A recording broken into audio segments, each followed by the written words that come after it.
എല്ലാവർക്കും നമസ്കാരം. ഇന്ന് ഞാനിവിടെ ഒരു കഥ പറയാൻ ഉദ്ദേശിക്കുന്നു. ഒരു ഐതിഹ്യ കഥയാണ്. എറണാകുളത്തിൻ്റെ പേരിനോടനുബന്ധിക്കുന്ന ഒരു ഐതിഹ്യ കഥ. ദ്വാപര യുഗത്തിൽ കുലുമുനു എന്നു പേരായ ഒരു മഹാമുനി ഹിമാലയത്തിൽ തപസ്സനുഷ്ഠിച്ചിരുന്നു.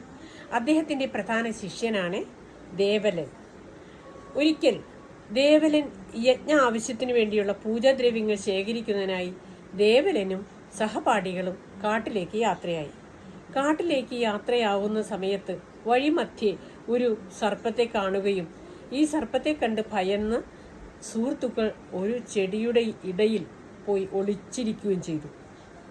ഇത് കണ്ട് ദേവലൻ ഭയപ്പെടാതെ മുന്നോട്ട് വന്ന് ആ സർപ്പത്തെ കാട്ടുവള്ളികൾ കൊണ്ട് കുടുക്കിട്ട് ആ സർപ്പത്തെ കൊന്നുകളയുകയും ചെയ്തു. ഇത് സുഹൃത്തുക്കൾ നേരെ മുനിയോട് പറഞ്ഞു. ഇത് കേട്ട് മുനി ഭയങ്കര കോപാക്രാന്തനായി. അദ്ദേഹം ഈ ദേവലനെ ശപിച്ചു. ഈ ശാപം എന്തായിരുന്നു? നിനക്ക് സർപ്പത്തിൻ്റെ തലയും മനുഷ്യരുടെ ശരീരവും ലഭിക്കട്ടെ എന്നായിരുന്നു. ഇത് കേട്ട് ദേവലൻ അസ്തപ്രജ്ഞനായി, അത്ര വല്ലാത്ത ദുഃഖിതനായി. അദ്ദേഹം മുനിയുടെ കാൽക്കൽ വീണു, മാപ്പപേക്ഷിച്ചു. അങ്ങനെ ശാപമോക്ഷത്തിനായി മുനി ഒരു വഴി പറഞ്ഞു കൊടുത്തു. നീ ഇവിടെ നിന്ന് കിഴക്ക് ദിക്കിലേക്ക് യാത്രയാവുക. കുറെ ചെല്ലുമ്പോൾ ഒരു ഇലഞ്ഞ മരച്ചുവട്ടിൽ ഒരു ശിവലിംഗം വെച്ച് ഒരു നാഗം പൂജ ചെയ്യുന്നുണ്ടാവും.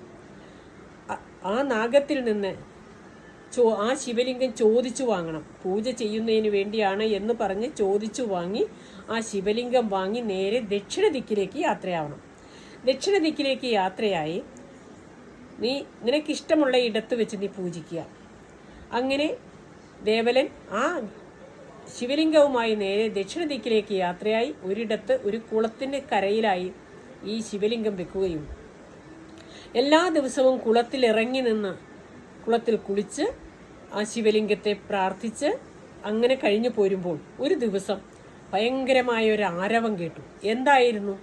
അവിടെ കൂടിയിരുന്ന ജനങ്ങളെല്ലാം ഈ അത്ഭുത വികൃത ജീവിയെ കണ്ടിട്ട് ഭയന്ന് പലരും ചിലർ നിലവിളിക്കുന്നു, ചിലർ ഉറക്കെ കരയുന്നു, ചിലർ ദൈവത്തെ വിളിക്കുന്നു. അങ്ങനെ പല വിധത്തിലുള്ള ശബ്ദങ്ങൾ വന്ന് ദേവനെ നോക്കുമ്പോൾ ദേവന് തന്നെ പേടിയായിട്ട് പെട്ടെന്ന് ഈ ശിവലിംഗം എടുത്തുകൊണ്ട് ഓടാൻ വിചാരിച്ചു. അപ്പോൾ മുനി പറഞ്ഞിരിക്കുന്ന എവിടെയാണ് ശാപമോക്ഷം?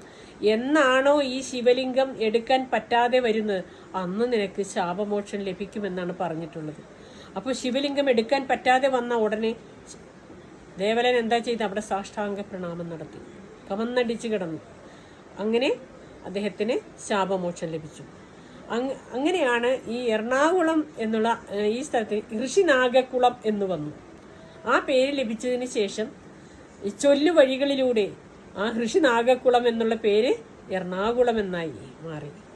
അത് പിന്നീട് അവിടെ ഒരു ക്ഷേത്രം പണിയുകയും പിന്നെ നമ്മുടെ ഈ വ്യവസായ നഗരം എറണാകുളത്തിൻ്റെ പേര് പിൽക്കാലത്ത് ഋഷിനാഗക്കുളം എറണാകുളമായി മാറി. ഇതാണ് കഥ. ഇനി മറ്റൊരു കഥയുമായി ഞാൻ നിങ്ങൾക്ക് മുന്നിലെത്തുന്നതായിരിക്കും.